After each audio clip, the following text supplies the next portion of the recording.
Hello everyone, Luke here and welcome back. I hope you guys had a very Merry Christmas, Happy New Year. I know I did, and I also had a very happy birthday as well.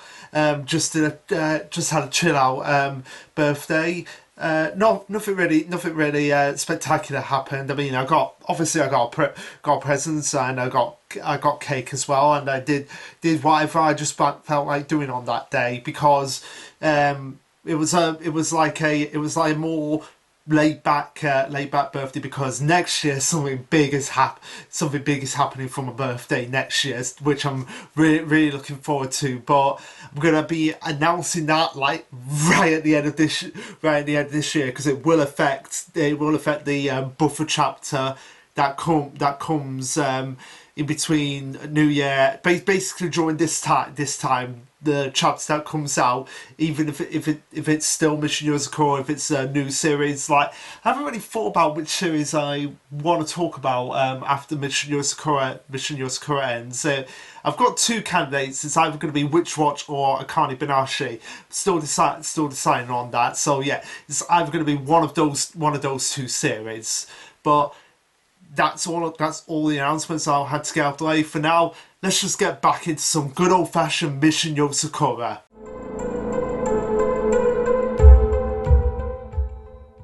Also as well, be sure to check out on Thursday, or hopefully Thursday, when Vex uploads to the Control Chaos channel,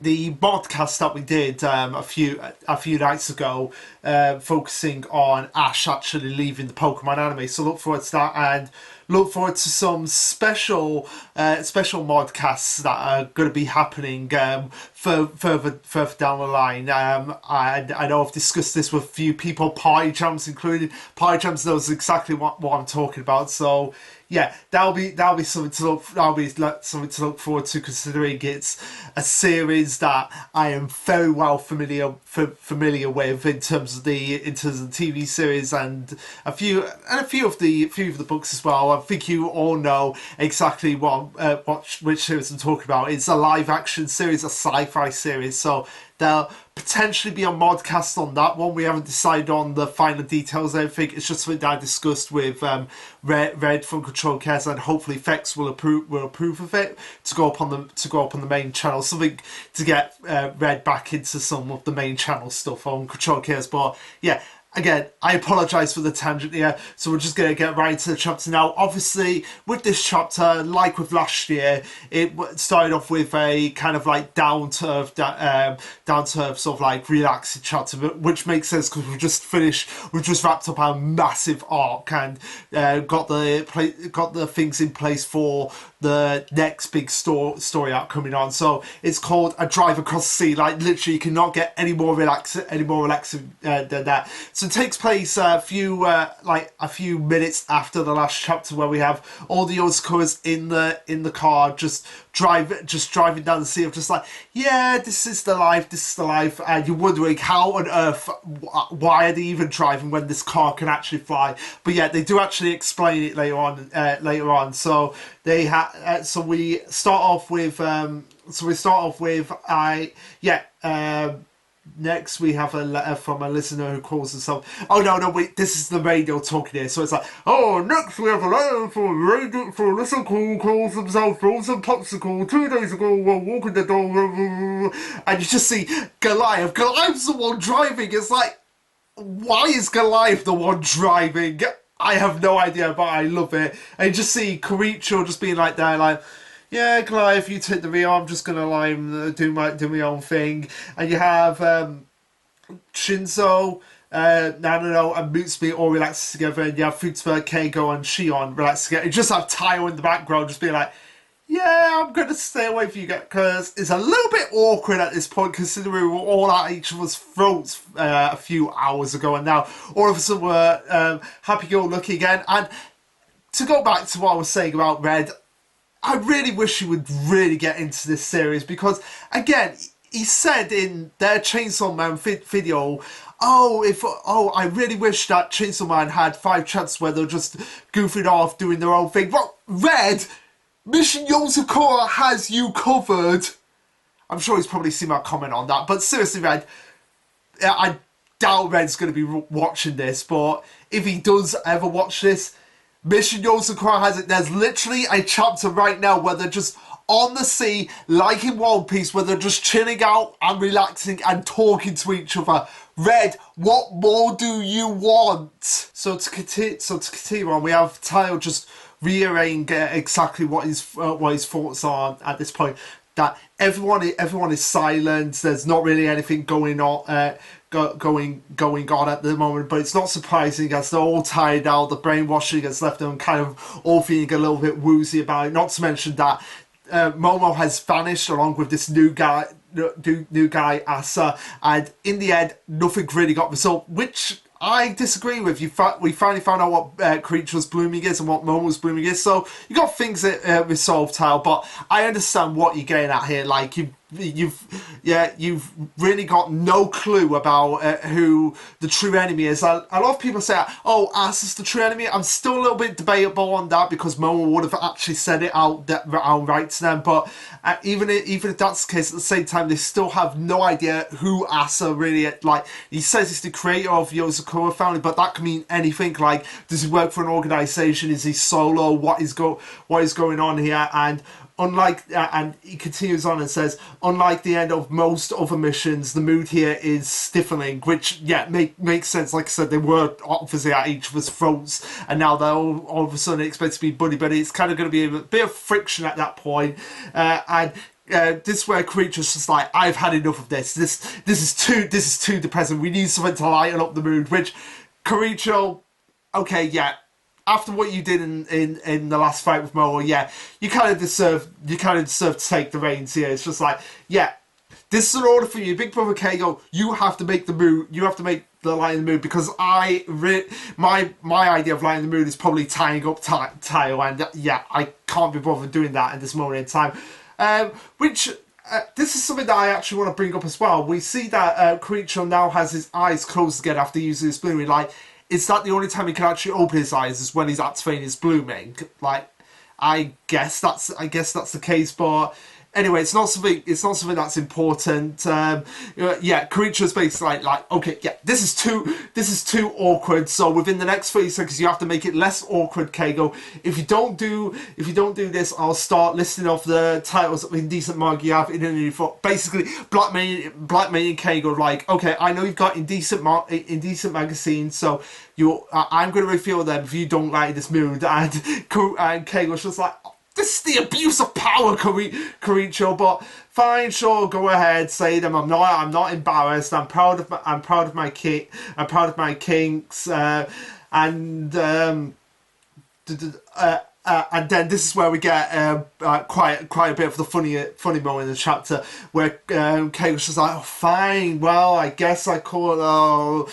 Let's play Guess Who, but we're doing Guess Who in my way, as he puts on basically what he thinks is trying to be a disguise of just being tried. Like, hey, guess who I am? It's not going to be difficult where you can clearly tell who it's actually meant to be. It's meant to be Futaba, and he goes, I like being brainwashed, and I'm so old that my back hurts. Aikido rules give me like, it's so obvious it's Futaba. Like, he's not even trying at this point, and yeah, Futaba's not even buying it, as she says, like, oh, that is so low quality and low effort, I can't even tell who it is. But she's obviously being sarcastic about it, like, so low quality, so I can't even tell who it is. I wonder who it is. As we see her just like bashing him into the I guess the floor of the car, which, again, how sturdy is this car to take an attack from Futaba?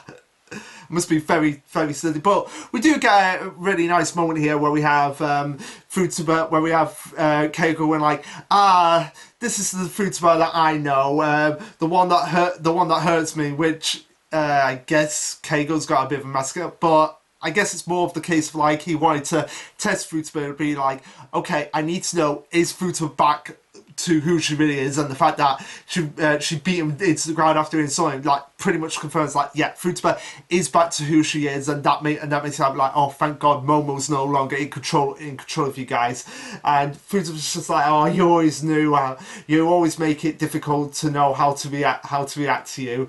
And Shinzo goes on and says, I don't feel like brainwashing. It didn't feel like brainwashing. It felt more like they were in a dream state, which makes sense considering Momo's blooming was dream, so it's kind of more or less of just like they were in like a catatonic state of just like, oh, father, we're back. Oh, hi, father. Basically back to how they initially viewed Momo from when they were kids, and Keigo's just continuing on of just being like in his illusion, like, oh, I saw Mom. She was like, and then Taz like, Keigo, just stop right now. You're going too far. As we have Shion going like, as we have Shion basically doing exactly what Futaba did when Korichiro went against the family and they had to bring him back. She's asking Shinzo like, oh, okay, now you can massage my feet now, considering we went through all the shit to get you back. It's the least you can do for me. You have no idea how rough it was after the two oldest siblings got carried away, so you owe us some thanks here. And Musume brings up a great rebuttal here. It's like, you do realise we all got caught here, so I think this kind of cancels it out, which, yeah, good for you, Musume, for calling this out on Shion. So then we have Shinzo reiterating the fact that, yeah, Shion, you don't really like beaches, even though they're not really at a beach, they're just in the sea. But I digress. He says, "Oh, when was there ever a beach trip when you weren't crying?" And Shion is just like, that was the brainwashing. That's my excuse, and you're sticking to it, Clit. Oh, I get it. So she's like, oh. So she's trying to get out of being like, yeah, I'm scared of beaches, by saying, no, that was the beach, that was the brainwashing. Yeah, you're gonna stick to that. Are you okay? Yeah, good, great. Now can we move on? As Shion basically asks creatures like, hey, why aren't we flying away, or anything like that? And why are we even driving on water in the first place when this car can actually fly, Korichiro? What is going on here? And Korichiro explains like, oh, the propeller was destroyed in an attack, but we'll be back by midnight. Yeah, I don't think you are, considering you're a car on water and it's not really an aqua car, so make that what you will. And it's crazy the fact that we get a beach chapter without the beach. That's crazy. I think the world is coming to an end with that. A beach chapter without the beach? No, something doesn't seem right there. But anyway, Shinzo's just like, oh, okay, fine, whatever. Since we're going to be a while, I'm just going to get some fish. Who does one? And everyone's just like, the same response, just like tuna. Like, they have no imagination whatsoever. Get some haddock, get some cod, get some swordfish. Just get something different. Oh, actually, I'd take it back. They do say it, like, and squid and octopus, sea urchins, abelard clams. I can't catch shellfish. I believe that's Shinzo saying that. But anyway, Musume is just like, oh, Tayo, what do you want? And Tayo is just like, oh, good question. Yeah, I don't need Shin, so I can do it myself. You just see him strip down to his shorts and just jump into the water, and he ends up bringing back one of the biggest fish that I have ever seen in my life. Like, what kind of fish is this? I'm sure Pyjams will put it in the comments because he's probably going to be watching this. But yeah, what kind of fish is actually this? But it doesn't matter anyway, because Nano's quick on the scene of just being like, okay, we've got fish.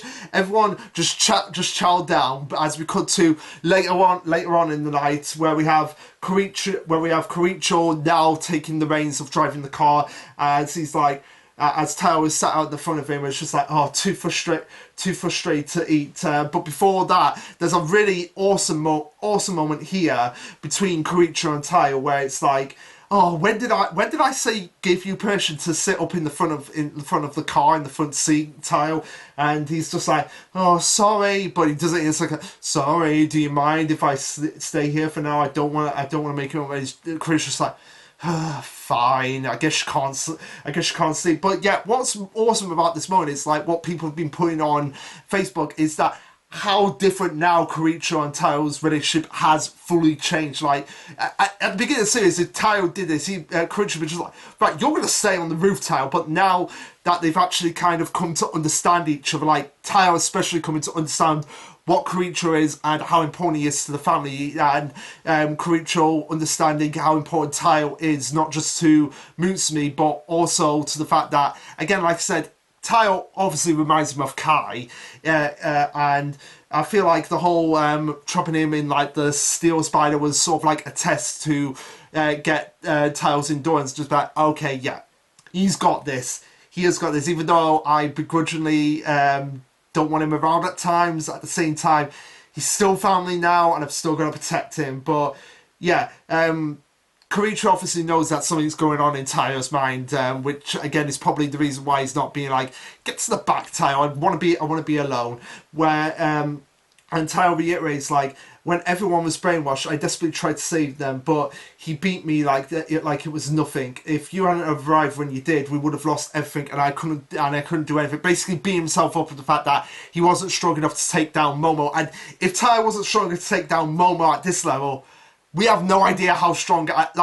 I would argue like Asa is stronger than Karicho based on what happened in the last chapter. Just the fact that he was able to neutralize Karicho's blooming, which is one of the most OP bloomings ever. So if Tao is not at Momo's level, he's no way at Asa's level at the moment. So he's going to be training really, really hard at this point. But Karicho's just like, I don't want to hear your moaning, Tao. So if you're going to mow, you're going to get the steel spider. But at the same time, you're a bit earlier with the repentance session.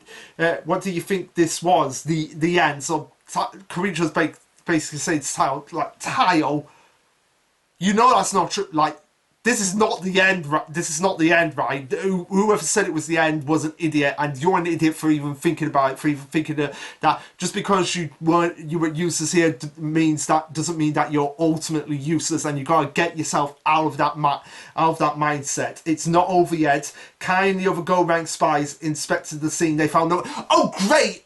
We finally get the confirmation that they're all right. But seriously, what the hell were they doing on that boat all the time? Like, how did they escape? You know what? I'm not even going to question it now because the series doesn't question it. But yeah, they discover like, oh, Dad's body, Momo's body, their mum's heart, and the man who calls himself Asa. They didn't find a single trace of them. So whatever power Asa has, it's clearly on a level that's more advanced than the blooming itself. And he's out there at this very moment. He's still acting towards some unknown gods. We see Asa just observing Momo in just like this like scientific bubbly tank, which. Again, that's probably going to be a case of like he's going to use this to kind of regenerate Momo's body, but also try to get him under control and get him in control of Momo's blooming in the same way Momo tried to get in control of all the Yozakuras. It's kind of going to be like his blooming is going to be used against him, and that's not going to be good for anyone. Karicho asks Tao, it's just like, oh, did you learn anything about what he's given him, what he gave you? And Tao's just like, oh no, Shinzo said it's not any caliber of bullet he's familiar with, and Shion said she's never seen the alloy it's made of before. So yeah, whatever this is, it's just a whole bunch of new questions. Like, well, now that we've had some questions closed, we've just got these other questions open. Like, what is this bullet? Who is Asa? What is his true?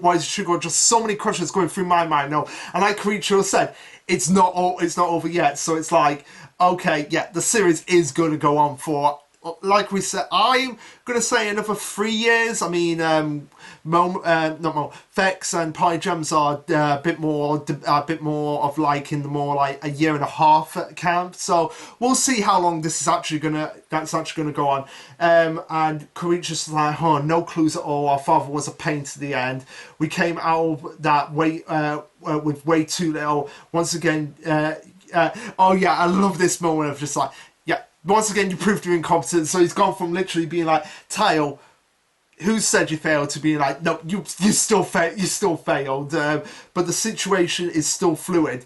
And missions are all about the results. For now, look back and think on all the things we didn't lose. And yeah, that's kind of important here. It's like, yeah, we may have not got much information about Asa or his true goals, Tayo, and you may have failed at that, but at the same time, you didn't lose your family, and that's what is important there.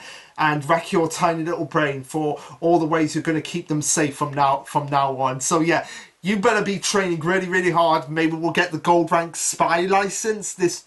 No, I don't see Tayo going for the gold rank spy at this point. And I mean, I have seen leaks about the next chapter, so I guess we're going back to school, which is great. We need another school chapter, especially since we might actually get I in kindergarten. Like, that's a chapter I've wanted for a while, seeing I develop in kindergarten and interacting with other kids her age and finding out exactly if she can cope with that, whilst also not being seen as some sort of weirdo because of the fact that she's half chimera, half dog, half human. But yeah, that's something for another day. For now, we have Tao being like, yeah, Karicho, you're right. We may not have had very much information, but at least we still have each other, and that's all that matters. So as we cut to the next day, where we see everyone just in swimsuits, and it's just like, hey, and they're just like, hey, Tayo, want to swim together? Because it turns out that Karicho is an idiot for not thinking about the fact that this car is not an aqua car and the engine is overheated. So we'll be here for a while, so we might as well just have a beach party without the beach, and that's where the chapter ends. So yeah, not really much to go off in this chapter. Like I said, the next few chapters are probably going to be like more wind down chapters as we plan the next big story, next big part of the story, or the next big story arc. So be prepared for some more light-hearted chapters of just focusing on character development between every single one of the characters. And I'll be interested to see if Karicho, if we're going to get another school chapter, if it's going to be like Tayo and Karicho and Mutsumi back in the school together, and the classmates wondering where the hell they've all been all this time. Yeah, that's something we need to learn. Like, where the hell have you guys been? Like, because Karicho is meant to be like the substitute vice principal, something of the school. So they're gonna be like, vice principal, where the hell have you been? Tayo, where have you been? Mutsumi, where have you been? And people are gonna be probably connecting the dots there between them all. Like, it's crazy of how, as soon as they all come back in, they all disappear, and they all come back in at the same time. Like, somebody's going to connect the dots that's not part of all of this. And we might actually get more people being introduced into the world of spies in the same way that Tayo was introduced to them. It might happen. It might happen because some people are going to put two and two together to figure like, yeah, they're probably all related in some way. But anyway, that's for later. For now, we just have so many more questions. Like I said, like who is Asa? Like, what did he mean by he created the Yozakura family? I mean, I know I have Party Jam's theory about him actually creating the family, and it's not actually a normal family that was born and bred and passed out. Like you know how families normally are born and raised and how flourish. Like, yeah, Yozakura clearly isn't a normal family. That's for sure. So that'll be something interesting to find out what this bullet is, and if Asa's working solo, or if he's working with another group, or if he's working with a branch of the Yozakura family. That remains to be seen. But for now, what did you guys think of the chapter? Let me know. Like, subscribe, comment, all that jazz. And this will be Lasherluke signing off. Later, guys.